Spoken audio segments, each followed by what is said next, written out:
And so, Hey, good evening. Joe Kent here. I want to talk about President Biden's address on COVID this evening, and then a few of the bills that are working their way through the House and Senate right now. So first off, President Biden's address.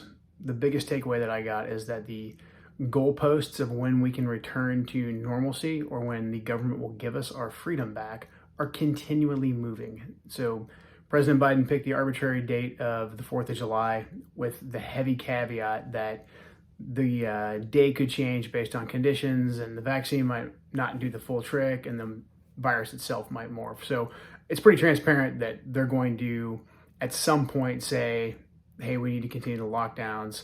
He also stuck in the caveat there that he's going to be releasing guidance on what you can and can't do once you're fully vaccinated. So the government has a good deal of control right now, and they don't want to let it go. So he's giving a small little carrot of hope with a vaccine plan that he didn't really even come up with. It's the Operation Warp Speed vaccine plan that President Trump rolled out. But he's rebranded it as his own, which is a politically smart thing to do. But the biggest takeaway I got is the government has control, and they're going to keep it. So this is yet another reason why we need to do everything that we can from a legislative level to cut off the government from getting more access to funding. He bragged about the $1.9 trillion debt that we all just gave to our children and our grandchildren.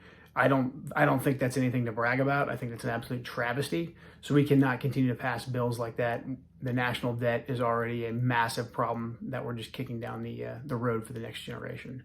So again, COVID is continuing to be used to give the government more control over our lives.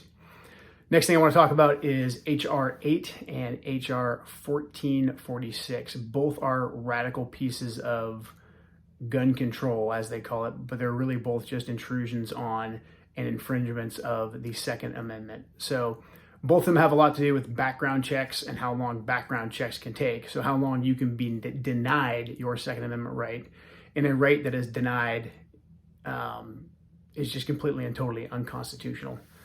So both of those laws are going to be used to further separate people from their constitutional rights. The next law that's being circulated is a assault weapons ban being proposed by, of course, Dianne Feinstein.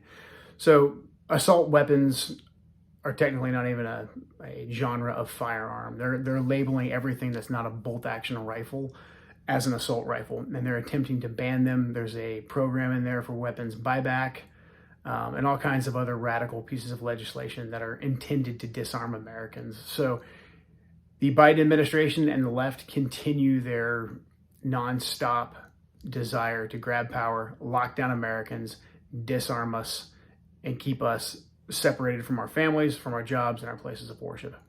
How do we push back on all this? We do what we're doing right now. We get involved, we get engaged, we go to meetings like we had on Tuesday night in Cowlitz County, and we strengthen ourselves in our community, and we take steps to take the House back and the Senate back in 2022.